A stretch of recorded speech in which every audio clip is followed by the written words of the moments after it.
Hi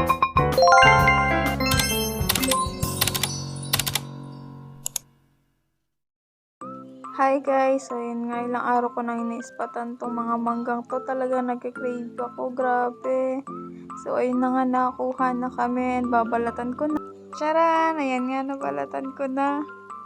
Ayun guys, pili nga ako dito yung malutong. Kaso naisipan ko na lang itry tong manggang hindi namin binalatan. Sabi kasi ng kapatid ko, try namin yung hindi nakabalat. Kasi sabi ng kapatid ko, yun nga, malutong raw. Gusto niya gayahin namin yung mga nagmumukbang. So, ayun nga guys, dinamihan ko ng bagoong. Nilagyan ko din ng sili. First bite. Masarap nga yung bagoong na niluto ko. Ayun, dinilaan ko pa yung daliri ko. Nahangan pa nga ako. Atong kapatid ko gumaya din. Naglagay din ng sili. Akala mo talaga kaya niyang kainin. Ako nga naanghangan na. Pero guys, grabe. Ang lutong ng mangga. Iba pa rin talaga kapag galing sa puno tas agad mong kakainin. Yan, kain lang ng kain. Flex ko lang yung bagoong.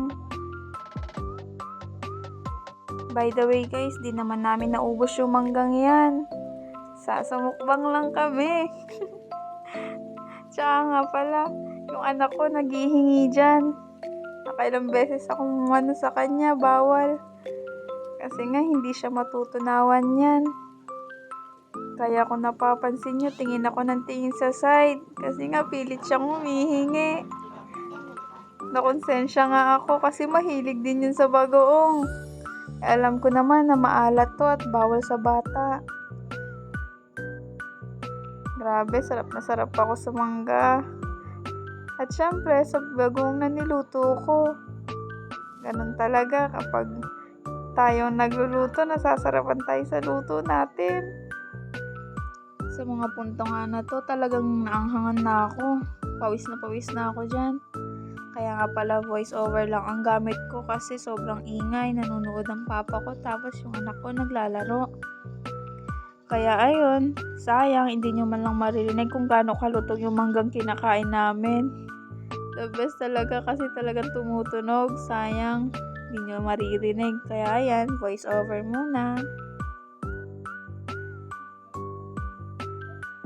Don't forget to like, share, and subscribe.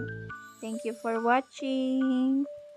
Hintayin yung mga susunod na video ko. Bye!